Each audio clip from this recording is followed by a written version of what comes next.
질문과답 시리즈 22번째 시간인데요. 선한 영향력 12번째 시간인데요.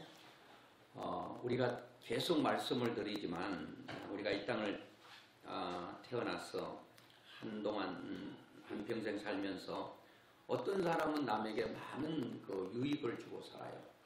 야, 그 사람은 참 그 사람이 세상 떠나면 많은 사람들이 안타까워요. 그분은 좀 더 살아 있었으면 얼마나 좋았을까.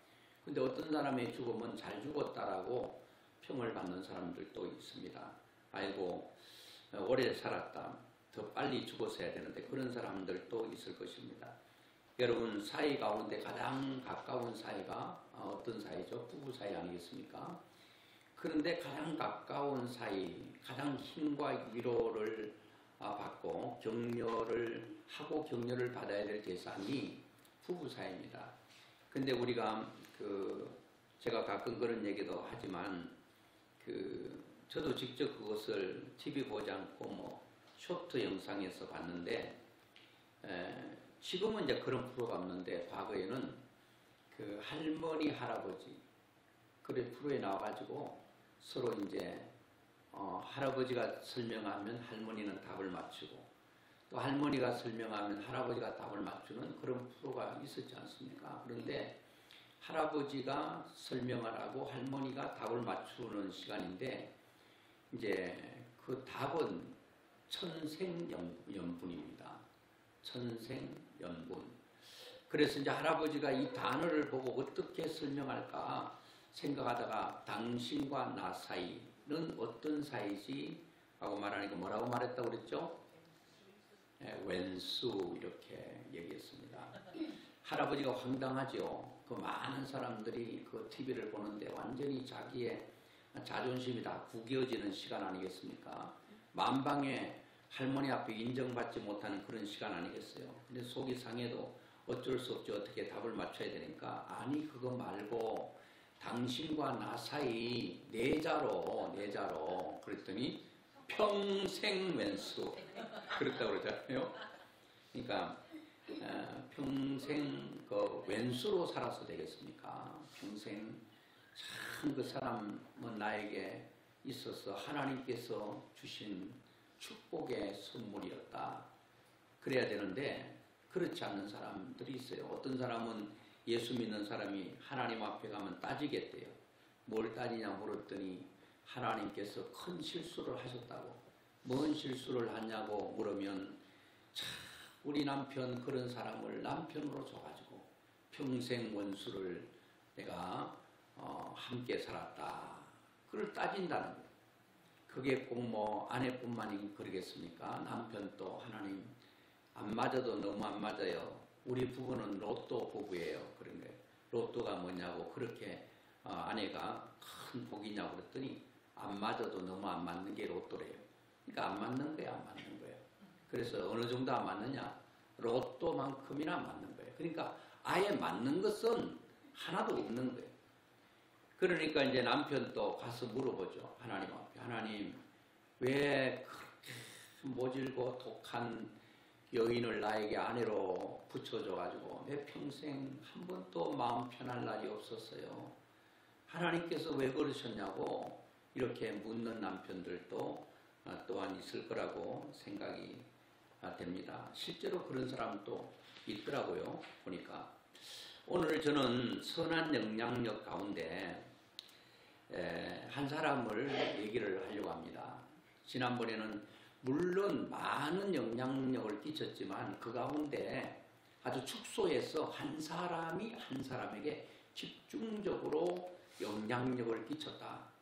그 영향력이라고 하는 것은 그 상처받은 한 영혼을, 상처받은 한 여인이 그 상처받은 사람을 치료함으로 선한 영향력을 끼쳤다고 하는 것입니다. 여러분 사람들은 말합니다. 내 인생이 너무 힘들다. 그리고 내 마음을 보여줄 수 있다면 갈기갈기 찢어진 상처밖에 없노라고 말해요. 그 상처가 치유되지 않는 상태로, 치료되지 않는 상태로, 피 흘리고 있는 상태로 내 마음을 가지고 있는 사람들이 많이 있다고 하는 것입니다. 상처는 날 수 있습니다. 그런데 상처는 반드시 치료를 해야 돼요. 치료하지 않으면 안 된다는 거예요. 저도 이 손이 뭐 큰 거에 비해서는 참 자세히 보면은 참 이쁘다 그래요. 그런데 이 왼손 엄지, 검지, 장지, 약지, 예지 전체가 상처가 나 있습니다.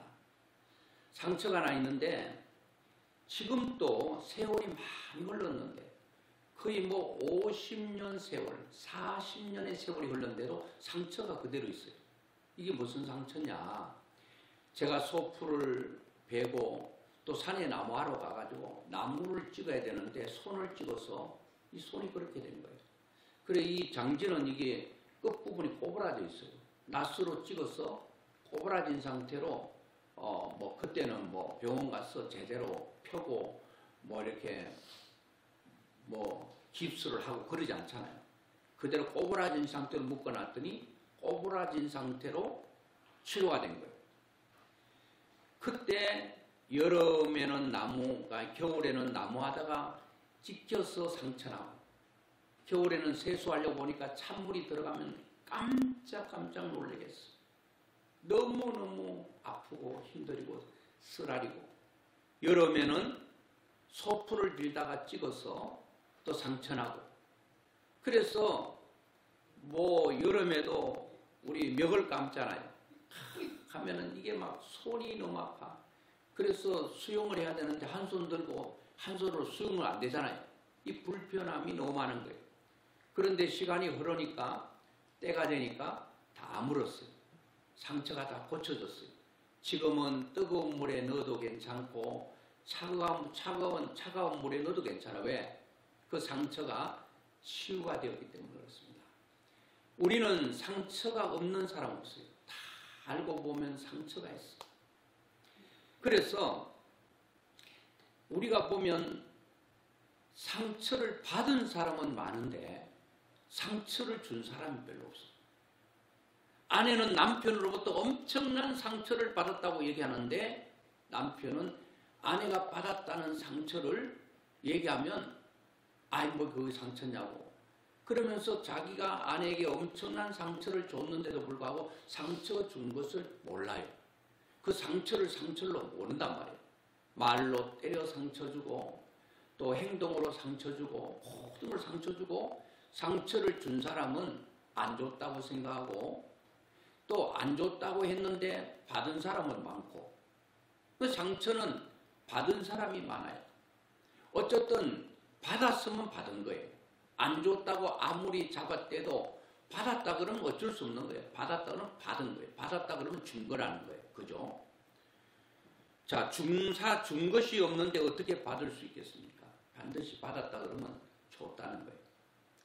자, 그런데 오늘 성경에 보니까 나오미라고 하는 사람이 있는데 이 나오미가 엄청난 상처를 받았어요.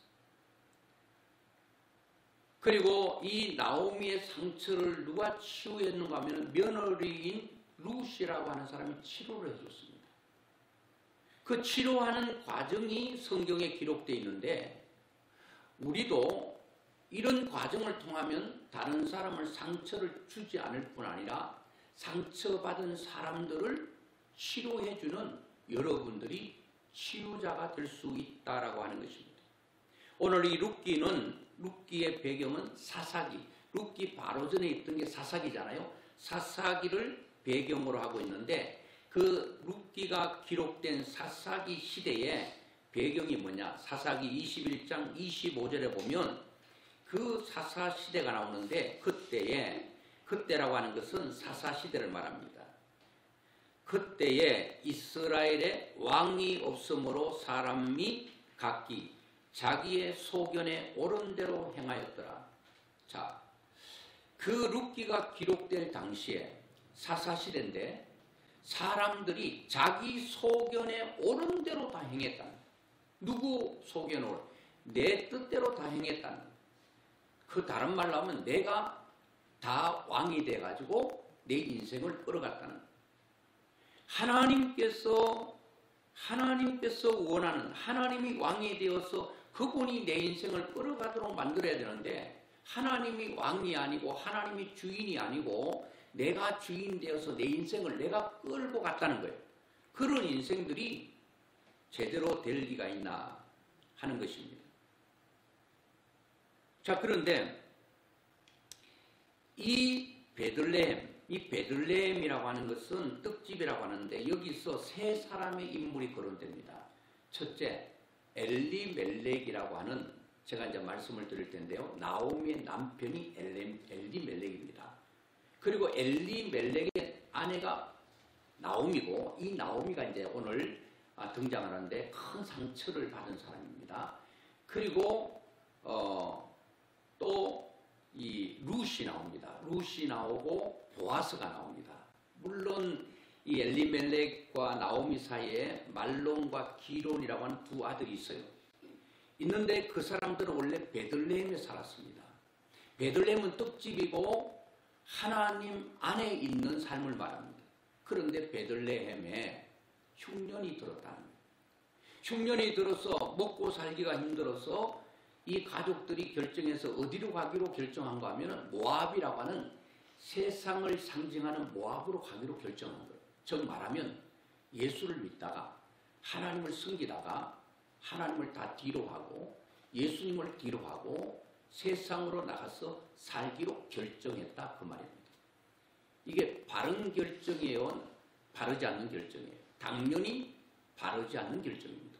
그런데 왜 그렇게 결정을 했는가 하면 잘 살아보려고, 또 죽지 않으려고 그렇게 선택을 한 것이죠. 자, 여러분, 우리의 인생은 선택할 때 절대로 나쁜 것을 선택하지 않습니다.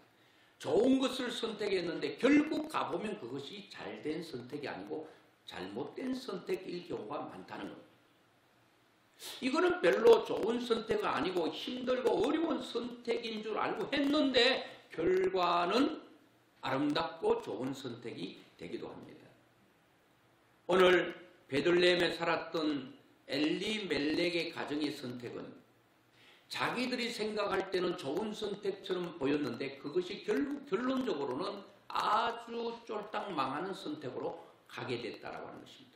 이것이 왜 이런 현상이 벌어졌나? 왜 하나님을 신앙하고 하나님 한 분만을 섬기며 살아가야 될 엘리멜렉 가정, 그 떡집인 베들레헴에서 왜 세상으로 가려고 했을까? 그것은 사사시대라고 말씀드렸잖아요. 사사시대는 자기의 소견에 옳은 대로 행했던 시대입니다. 하나님이 왕이 아니고 하나님이 내 인생의 주인이 아니고 자기들이 주인이에요. 그러니까 자기들이 옳다고 생각하는 방향으로 인생의 방향을 틀었기 때문에 자기 인생의 결론이 그렇게 됐다는 거예요. 자, 여러분, 잘 살아보자고 간 땅입니다. 그런데 1장 2절에 보면 그렇게 말합니다. 그 사람의 이름은 엘리멜렉이요 그의 아내 이름은 나오미요. 나오미에 대해서 얘기를 하려고 합니다. 나오미요 그의 두 아들의 이름은 말론과 기론이니 유다 베들레헴 에브라 사람들이더라. 그들이 모압 지방에 들어가서 거기 살더니, 자, 여기서부터 이제 나오미의 큰 아픔이 시작됩니다. 3절 같이 보겠습니다. 나오미의 남편 엘리멜렉이 뭐 했어요? 죽었습니다. 그리고 나오미와 그의 두 아들이 남았는데 그들은 모압 여자 중에서 그들의 아내를 맞이하였는데 하나의 이름은 오르바요 하나의 이름은 룻이더라. 그들이 거기서 거주한 지 10년쯤에 말론과 기련 두 사람이 다 죽고 그 여인은 두 아들과 남편의 뒤에 남았더라. 이렇게 말하고 있습니다. 자, 베들레헴에서 모압으로 갈 때 뭐 하려고 그걸 옮겼다고 그랬죠? 잘 살아보려고, 더 나은 풍족한 삶과 더 행복한 삶을 살려고 결정하고 선택해서 간 모압에서 10년 만에 그렇게 의지하고 기대고 살았던 남편이 무슨 이유인지 몰라도 덜컥 세상을 떠나게 됩니다. 자, 남편은 세상을 떠났는데 두 아들이 있어요. 그리고 두 아들이 있고 두 아들이 결혼해서 두 자부가 있습니다. 그런데 남편이 세상을 떠난 것도 큰 충격인데 이 두 아들을 자기 남편 삼고 의지하고 기대고 살았는데 이 두 아들도 무슨 이유인지 몰라도 말론 또 죽고 기론 또 죽고 다 죽었어요. 이제는 이 가정에는 누구만 남았어요? 힘없는 참 나약한 여인들 3명만 남았습니다. 이 3명이 누구예요? 룻, 그리고 오르바, 그리고 나오미, 시어머니, 그리고 며느리, 그리고 며느리 둘, 이렇게 남은 거예요. 이 나오미의 그 엄청난 고통을 딱 성경은 한마디로 딱 정의합니다. 그가 얼마나 힘들었다는 거예요. 1장 19절에 보니까 이제 이 말씀은 나오미가 모압에서 이제 10년이 지나고 모든 것 잃고 다시 베들레헴으로 귀환할 때에 그 베들레헴에 사는 사람들의 얘기입니다. 1장 19절로 같이 보겠습니다. 이에 그 두 사람이 베들레헴까지 갔더라. 베들레헴에 이를 때에 온 성읍이 그들로 말미암아 떠들며 이르기를 이가 나오미냐 하는지라. 나오미가 그들에게 이르되 나를 나오미라 부르지 말고 나를 마라라 부르라. 이는 전능자가 나를 심히 괴롭게 하셨음이니라. 내가 풍족하게 나갔더니 여호와께서 내게 비어 돌아오게 하셨느니라. 자, 보세요. 이제 나오미와 둘째 자부인 룻과 함께 어디로 갑니까? 다시 베들레헴으로 가는데 뭐 모든 그 동마다 다 그렇진 않지만 우리 시골에도 보면은 이 동네 사방 이 사통팔통이 있어요. 그 사거리에 뭐 때로는 이 마을 회관이 있기도 하고 그것도 우물이 있기도 하고 거기 사람들이 다 모여 있는 거예요. 그러니까 이제 나오미가 10년 만에 떠났던 고향으로 돌아온다는 얘기를 듣고 모든 여인들이 함께 나와서 나오미를 환영하고 받아들이고 아이고 잘 왔다. 이 사람이 나오미가 아니냐, 이가 나오미가 아니냐 이렇게 말하니까 나오미가 뭐라고 말합니까? 나를 나오미라고 부르지 말고 나를 마라라고 불러달라. 자, 왜 자기 이름이 나오미인데 나오미라고 부르지 말고 마라라고 부르라고 했는가 하면 나오미의 이름의 뜻이 뭔가 하면은 행복자라고 하는 뜻입니다. 희락이라고 하는 뜻이에요. 그러니까 나오미는 행복한 사람이었습니다. 그리고 기쁨의 사람이었습니다. 그런데 모압에서 기쁨도 사라지고 행복도 사라지고 어떤 사람이 된 거예요? 마라는 바로 선물이라고 하는 말입니다. 선물. 먹을 수 없는 물. 여러분, 행복한 자가 괴로울 농자, 괴로운 사람이 고자가 된 거예요.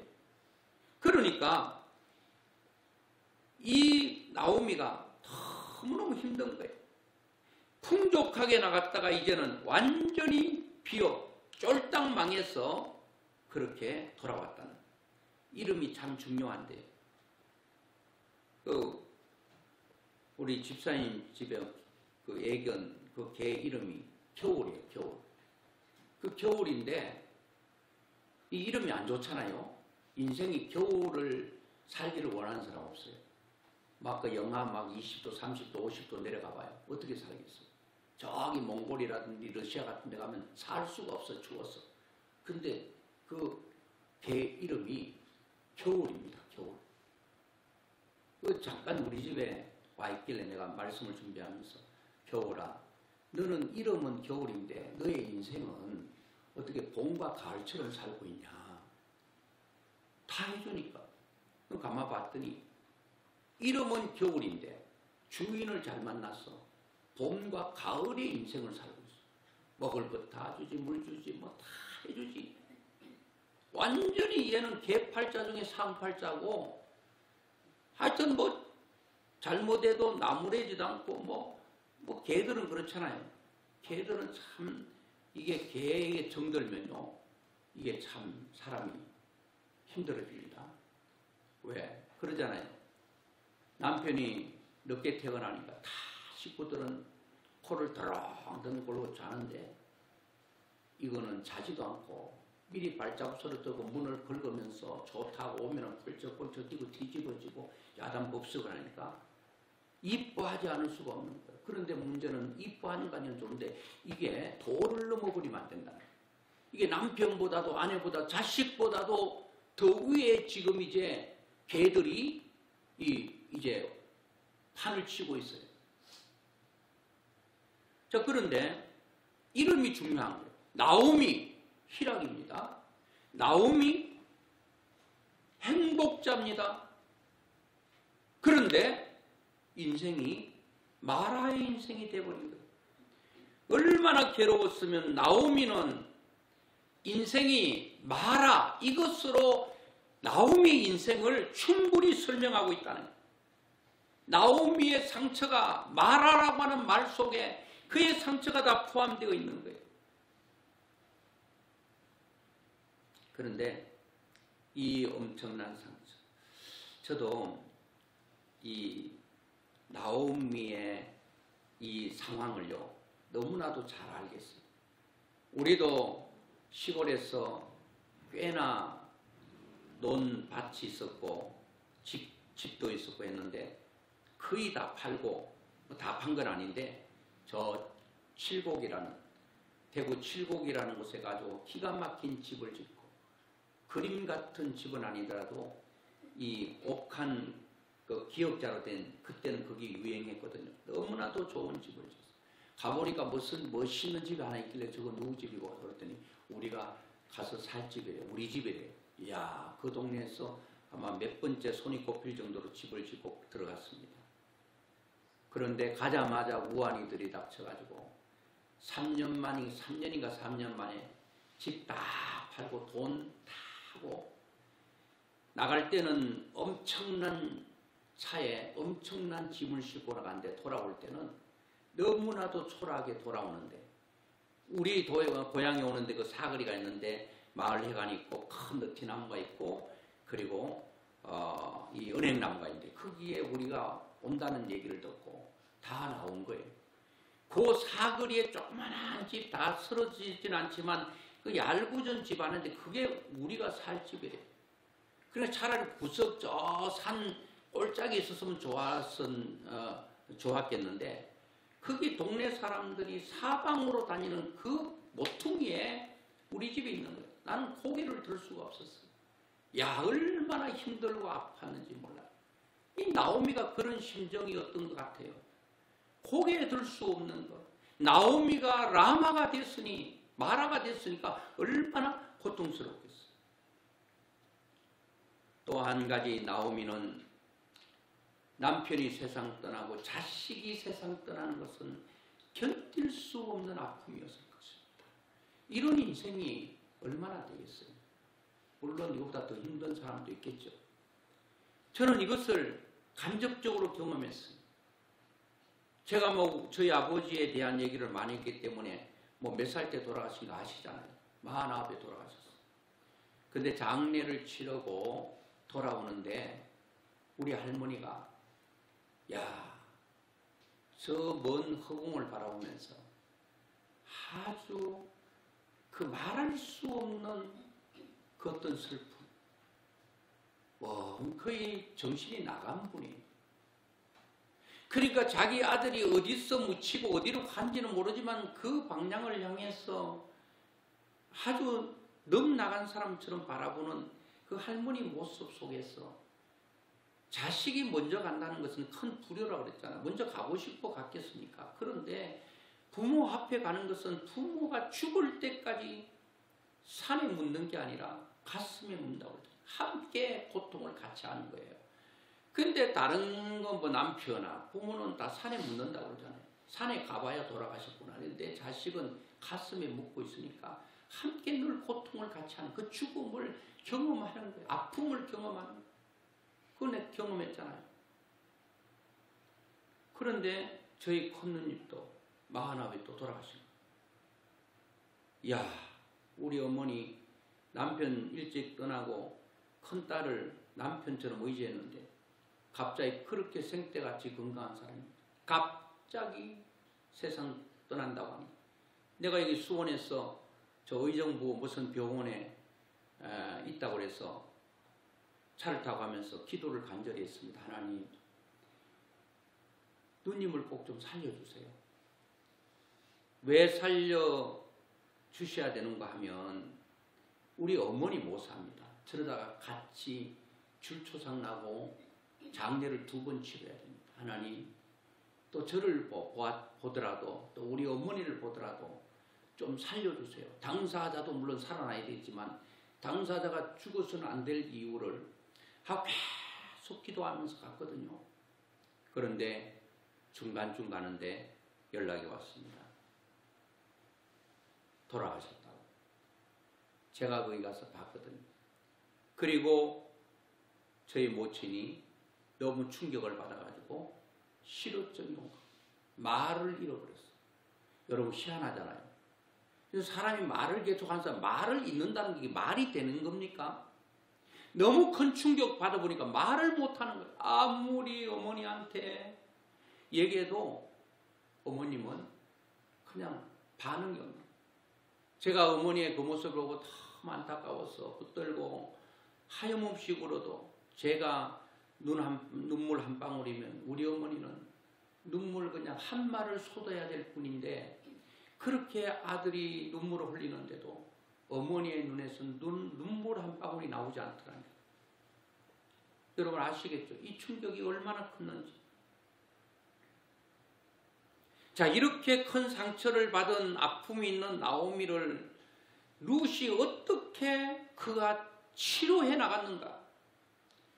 그리고 그렇게 시어머니를 치료하면서 시어머니에게 선한 영향력을 미칠 수 있었는가. 그것은 한 3가지 정도 되는데 간단하게 말씀을 드릴게요. 이제 나오미가 남편도 죽고 2 아들이 죽고 이제는 고향으로 가야 되겠다. 세상에서 하나님께로 다시 돌아가야 되겠다. 이게 답이다. 알고 돌아가려고 하니 이제 부속품 2개가 달려있어. 며느리 2이가 있는 거야. 3명의 청상 가부들이 무슨 힘이 있겠어. 그리고 1장 6절에 시어머니가 말합니다. 그 여인이 모압 지방에서 여호와께서 자기 백성을 돌보시사 그들에게 양식을 주셨다 함을 듣고 이에 2 며느리와 함께 일어나 모압 지방에서 돌아오려 하여 이제는 3 사람이 함께 베들레헴으로 가려고 하는데 시어머니인 나오미가 생각하니 아이고 내 인생도 힘드는데 너희들이 젊은데 나 따라가서 무슨 희망이 있고 무슨 행복이 있겠나. 내 욕심 같으면 같이 가면 좋겠는데 내 욕심만 채릴 수 없기 때문에 시어머니가 가던 길에서 멈추고 이렇게 말합니다. 있던 곳에서 나오고 2 며느리도 그와 함께 하여 유다 땅으로 돌아오려고 길을 가다가 이제 함께 길을 가고 있습니다. 어디로요? 베들레헴으로 가는데 시어머니가 가던 길을 멈추고 이렇게 말합니다. 나오미가 2 며느리에게 이르되 너희는 각기 너희 어머니 집으로 돌아가라. 너희가 죽은 자들과 나를 선대한 것 같이 여호와께서 너희를 선대하시기를 원하며 여호와께서 너에게 허락하사 각기 남편의 집에서 위로를 받게 하시기를 원하노라 하고 그들에게 입맞춤에 그들이 소리를 높여 울었습니다. 너희들 가라. 참 저는 좋은 시어머니라고 생각됩니다. 우리나라는 뭐예요? 며느리가 들어오면 며느리가 남편이 세상 떠나도 이런 사람 있어요? 이런 시어머니 있습니까? 너 인생은 너가 책임져야지. 나에게는 희망이 없다. 그렇게 말하면서 너가 원하는 대로 가라. 이렇게 할 사람 어디 있겠, 뭐 얼마나 되겠습니까? 물론 있겠죠. 그런데 사람들은 뭐라고 말합니까? 시집 왔으면 귀신돼도 우리 집에서 귀신돼야 된다. 이렇게 얘기하면서 며느리를 잡을 수 있는데 돌아가라. 둘이가 시어머니인 나오미를 붙들고 웁니다.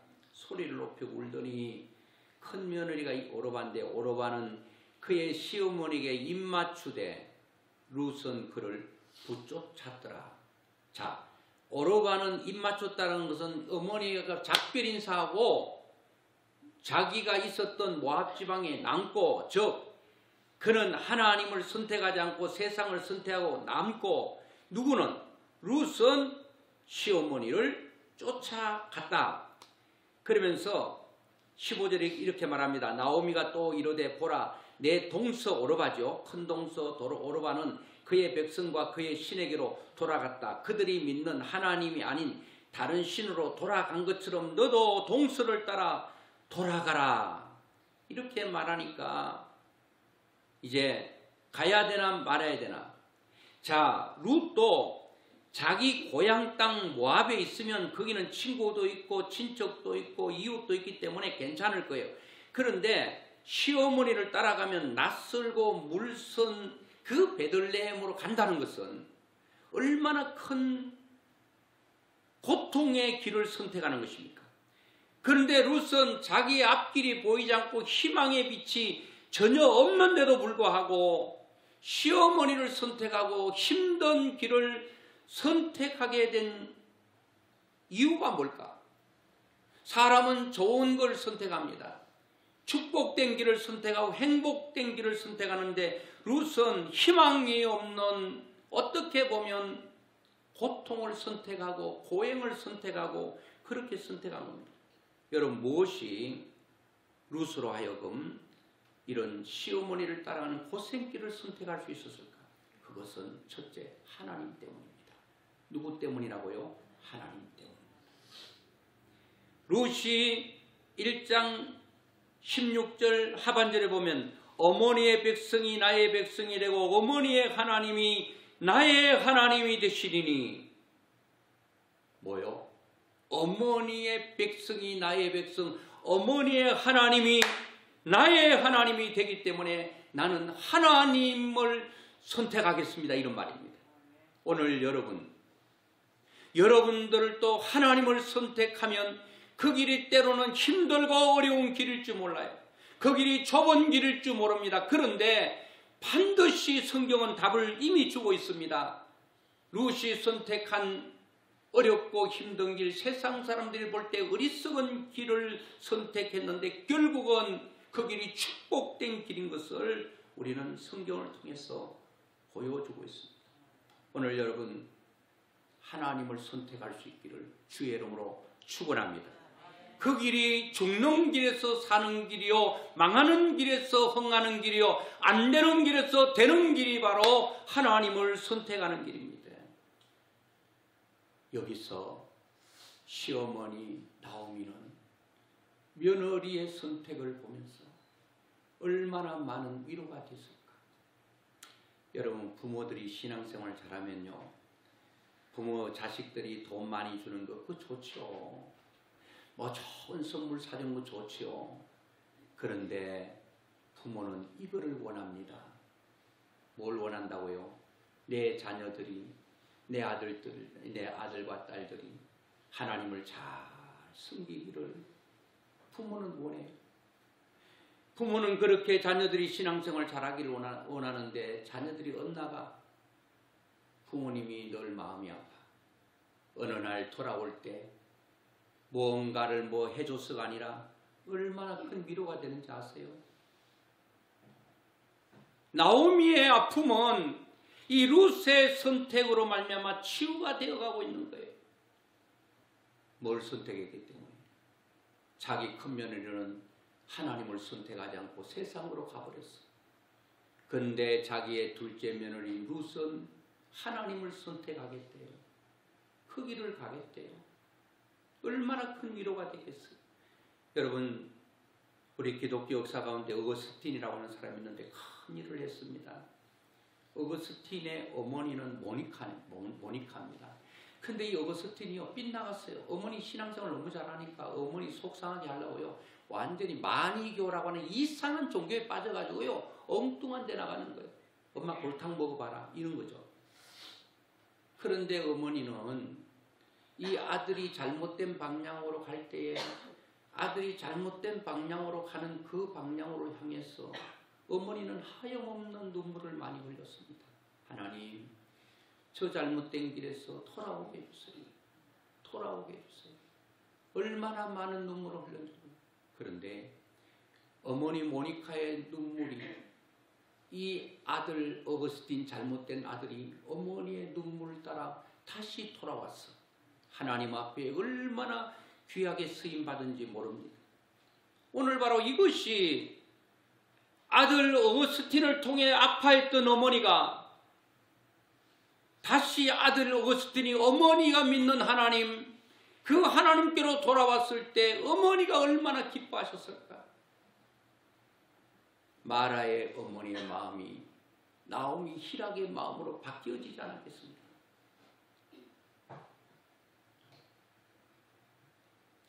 두 번째는 어떻게 룻이 이 어려운 선택을 할 수 있었을까? 첫째는 뭐라고 그랬습니까? 하나님 때문이었습니다. 하나님이 답입니다. 하나님 놓치면 안 돼요. 어떤 일이 있더라도 하나님은 잡아야 됩니다. 잡아야 됩니다. 두 번째는 무엇이 룻으로 하여금 그런 힘들고 어려운 보장 없는 그 고통의 세월을 선택할 수 있었는가 하면 룻의 시어머니를 책임지려고 하는 마음이 어려운 선택을 하게 된 거예요. 큰 며느리 오로바는 야 이렇게 며느리 시어머니 힘없는 시어머니 아무것도 없는 몸뚱아리 하나 있고 늙은 거 하나 있는 이 늙음 하나 있는 이 시어머니 따라가다가는 참 내가 진짜 너무 힘들겠다.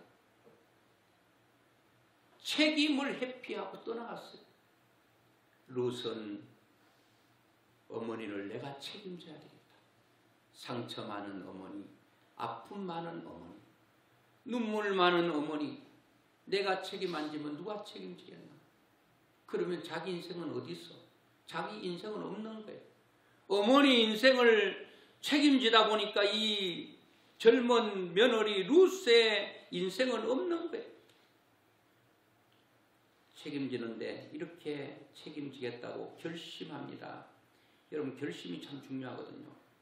17절에 보니까 뭐라고 말하느냐. 어머니께서 죽으시는 곳에서 나도 죽어 거기 묻힐 것이라. 만일 내가 죽는 일 외에 어머니를 떠나면 여호와께서 내게 벌을 내리시고 더 내리시기를 원하나이다 하는지라. 언제까지 책임진다고요? 잠깐 모압에서 베들레헴까지 그냥 가는 길까지만 책임지는 게 아니라 어머니가 내가 죽는 날까지 어머니 책임지겠다. 이야 얼마나 귀한 마음이에요. 어머님 돌아가실 때까지 내가 죽기 전까지는 어머니를 책임지겠다. 그래 여러분 빨리 가려면 혼자 가고 멀리 가려면 함께 가라 그런 말이 있어요. 인생이 후다닥 하고 해치우는 게 인생이 아니잖아요. 얼마나 많은 세월을 힘들고 어려운 그 길을 가야 될지 몰라요. 시어머니 혼자 가게 하기는 너무 힘든 인생이 함께 가야 되겠다. 책임져야 되겠다. 이런 마음으로 따라갔습니다. 아무것도 없는 거예요. 그런데요, 여러분, 우리가 책임지려고 하면 나 혼자 그냥 책임지려고 하나님께 버려두지 않아요. 책임지려고 하는 마음을 가지면 하나님께서 책임질 수 있도록 사람을 붙이든지 환경을 책임질 수 있는 환경으로 만들어 주신다니까요. 사람은 책임 안 지려고 해요. 여러분 지금 우리나라를 떠들썩하게 하는 저 트롯 가수 있잖아요.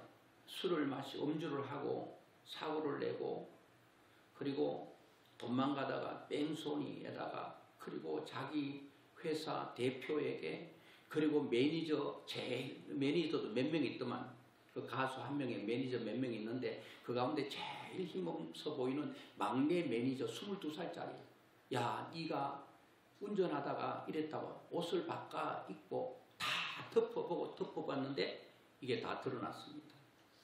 거짓은 드러날 때가 있고 진실은 밝혀진다고 하는 것처럼 다 드러났어요. 그러니까 그동안 쌓아놨던 명예, 인기, 또 물질 한순간에 지금 봐서는 다 몰락을 했습니다. 우리는 인생을 다른 사람을 유익해 하기는 못할 망정 손해를 끼치는 삶을 살아서는 안 된다는 거예요. 얼마나 많은 사람에게 악한 영향력을 미칩니까? 그 회사는 존재하겠습니까? 회사도 이제 더 이상 존재할 수 없고 또 어떤 가수는 거기에 엄청난 것을 또 투자했더만 몇억을 투자했다니까 가수가. 그 사람이 무너지면서 자기도 함께 무너지는 거야. 앞으로 나와서 어떻게 제의가 될지는 몰라도 지금 이 시점에서 보면 완전히 자기 혼자 망하는 게 아니야. 회사, 매니저, 또 거기에 또 투자했던 사람들 다 함께 동반몰락을 하게 됐다. 왜 그렇죠? 뭐 때문에 그렇습니까? 책임을 지지 않으려고 하는 거예요. 자기가 깨끗하게 내가 잘못했습니다 하고 책임을 졌더라면 이렇게 사태는 크게 벌어지지 않았을 거예요. 여러분 뭐 음주한다는 게 잘한다는 건 아닌데 사람은 하다 보면 음주도 할 수 있고 또 음주하고 운전대를 잡는다는 것은 살인행위라고 우리가 알고 있어요. 그런데 핸들을 잡아서도 안 됩니다. 그런데 술을 마시고 핸들을 잡고 사고가 났으면 그 자리에서 나 진짜 잘못했습니다 했다면 책임지려고 했다면 이렇게 되지 않았다. 사람은 책임을 지지 않으려고 합니다. 룻은 책임지려고 했어요. 내 어머니, 힘없는 어머니, 약한 어머니, 불쌍한 어머니 내가 책임져야지. 그랬더니 어떤 일이 일어난지 아세요? 하나님께서 그 룻 너 혼자 짐지고 가라 하지 않았어요. 자, 베들레헴에 왔습니다. 와서 보니까 바로 끌어먹을 뭐 한 바가지 곡식이 없는 거예요. 바로 베들레헴 와서 바로 적시로 어머니 집에 두고 며느리 젊은 룻이 밭으로 나갑니다. 그때가 마침 이제 추수할 때인데 딱 밭에 갔는데 이 젊은이가 어느 밭에 가야 되겠습니까? 근데 갔는데 하나님께서 그 밭을 인도한 거예요. 룻기 2장 1절에 보니까 나오미의 남편 엘리멜렉의 친족으로 유력한 자가 있으니 그의 이름은 보아스더라. 보아스의 밭으로 간 거예요. 자기가 갔을까? 하나님 인도하셨습니까? 하나님께서 인도하십니다. 그리고 3절에 보니까 룻이 가서 베는 자들 따라 밭에서 이삭을 줍는데 우연히 엘리멜렉의 친족 보아스에게 속한 밭에 이르렀더니 보아스가 룻에게 이르되 내 딸아 들으라. 이삭을 주우러 다른 밭으로 가지 말며 여기서 떠나지 말고 나의 소녀들과 함께 있으라. 그들이 베는 밭을 보고 그들을 따르라. 내가 그 소년들에게 명령하여 너를 건드리지 말라 하였느니라. 목이 마르거든 그릇에 가서 소년들이 기러 온 것을 마실지니라 하는지라. 룻이 엎드려 얼굴을 땅에 대고 절하며 그에게 이르되 나는 이방 여인이거늘 당신이 어찌하여 내게 은혜를 베푸시며 나를 돌보시나이까. 여러분 갔는데요. 보아스 밭으로 간 거예요. 그러니까 이 보아스가 자기 일꾼들에게 너 그 이삭을 이렇게 곡식단을 벨 때에 싹 거두지 말고 그냥 이렇게 많이 떨어뜨리나. 왜? 룻이 많이 주스가게. 그리고 목마르거든 와서 먹어라.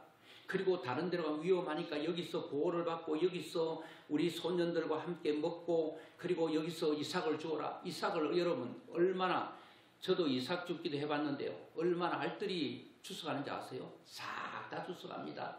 그 벼이삭 한 톨 있잖아 떨어진 거 그것까지 다 주워갑니다.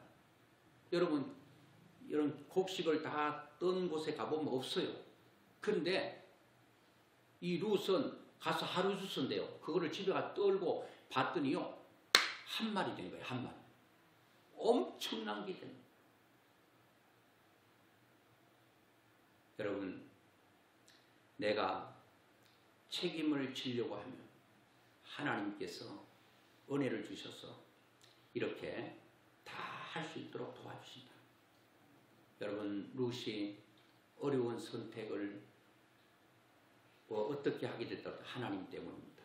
이 하나님을 선택하면 룻이 치료되가, 그리고 이 룻이 젊은 이 며느리가 자기를 책임져 주려고 하는 그 마음이 너무 가력하고 너무 귀해서 어머니 아픔이 다 씻겨 내려가는 거예요. 마지막으로 무엇이 이 어려운 것을 선택하게 됐는가? 세 번째는 공감 능력입니다. 공감 능력. 공감 능력이 사람을 치료합니다. 자, 보세요. 예를 든다면 저도 그렇게 못해요.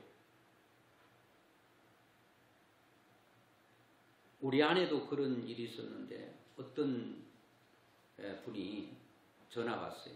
아내가 어떻게 잘못해가지고 다리가 삐어가지고 다리가 퉁퉁 부었대요. 그래가지고 병원에 갔다는 거예요.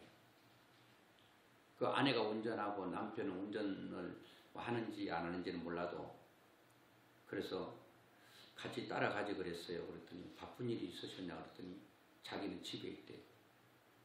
그리고 어떻게 가냐 그랬더니 차 운전을 못하고 이게 다리가 발이 부어가지고 아이고 뭐 알아서 가가지고 택시 타고 갔다가 또 직장도 다니거든. 그거 끝나고 직장 가면 되지.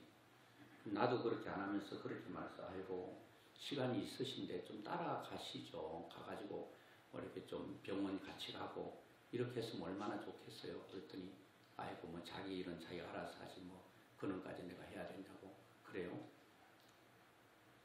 자, 공감 능력이라고 하는 것은 뭐냐?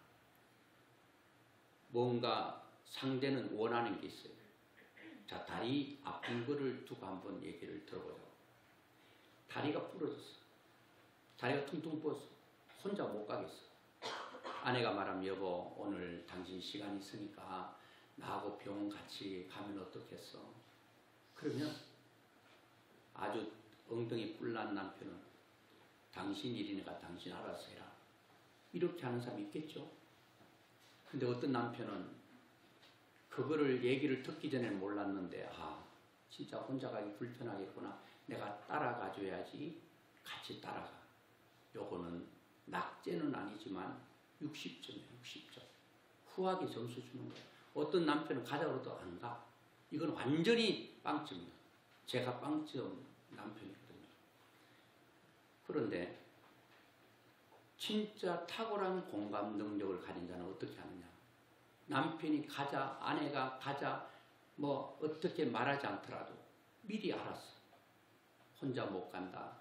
내가 같이 동행해야 된다. 내가 가서 모든 것 책임져야 된다. 미리 얘기하는 거야. 아내가 얘기할 필요가 없는 거야. 아내가 얘기하기 전에 다 먼저 알았어. 다 해결해버려.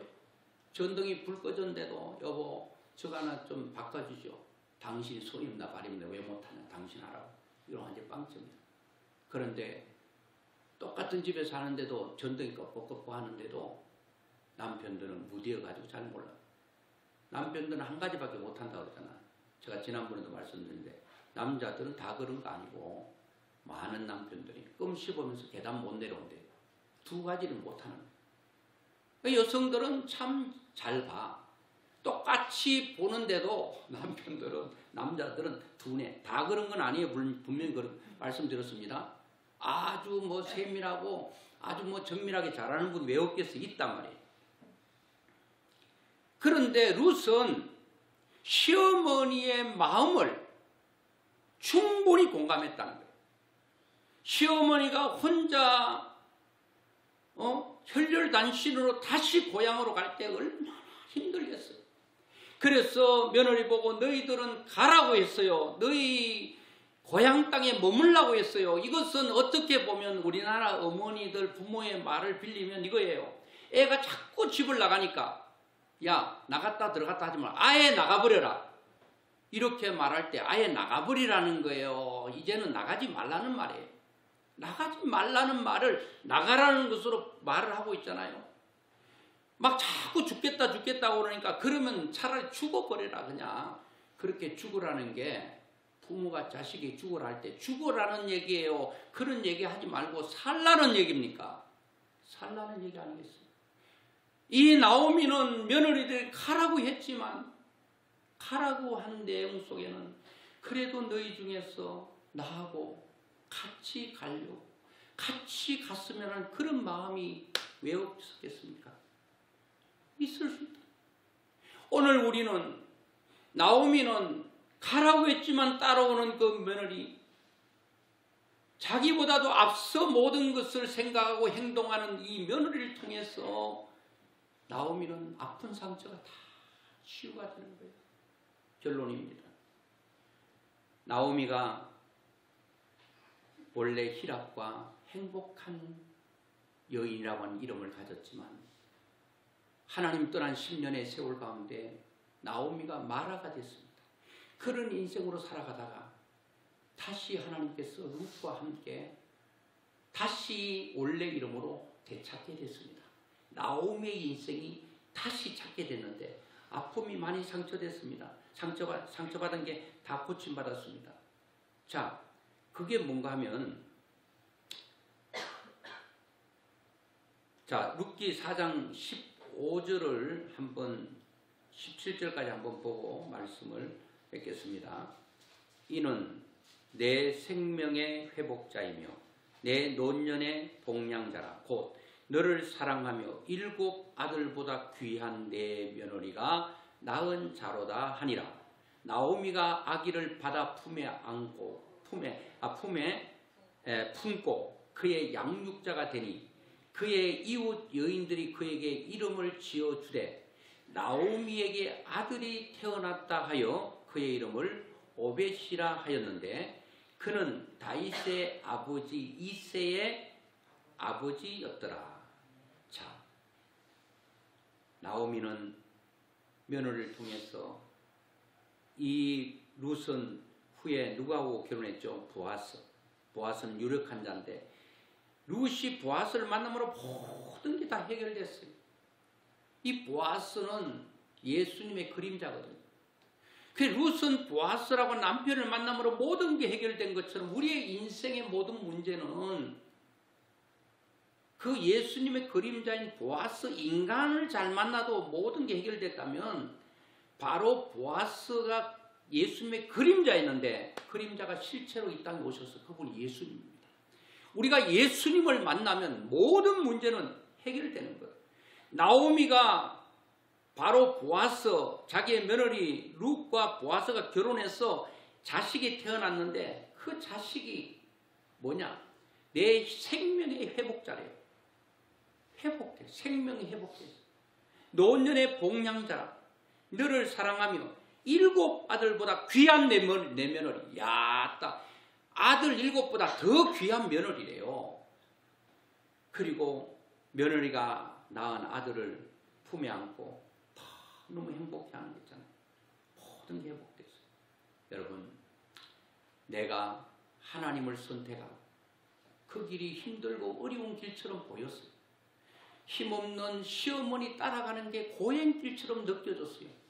그 책임진다라고 하는 게 얼마나 힘들고 어려운 거를 룻은 알았는데 뭔가 좋은 것을 보고 간 게 아니에요. 진짜 힘든 길을 그냥 선택하고 갔어요.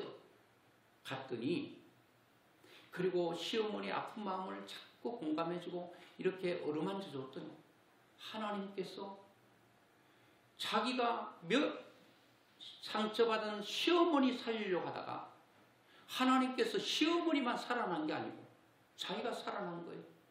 그리고 시어머니 때문에 이 유력한 자, 힘있고 영향력 있고 능력 있는 보아스를 만남으로 모든 게 해결됐어요. 자, 우리가 하나님을 선택하고 그 길이 힘들고 어렵더라도 책임지려고 할 때 누가 나타난다는 거예요? 예수님이 나타나셔서 우리에게 오셔서 모든 걸 해결해 준다. 이런 이 보아스, 이런 유력한 하나님의 역사가 여러분의 인생과 저의 인생 가운데 일어나기를 주의 이름으로 축원합니다.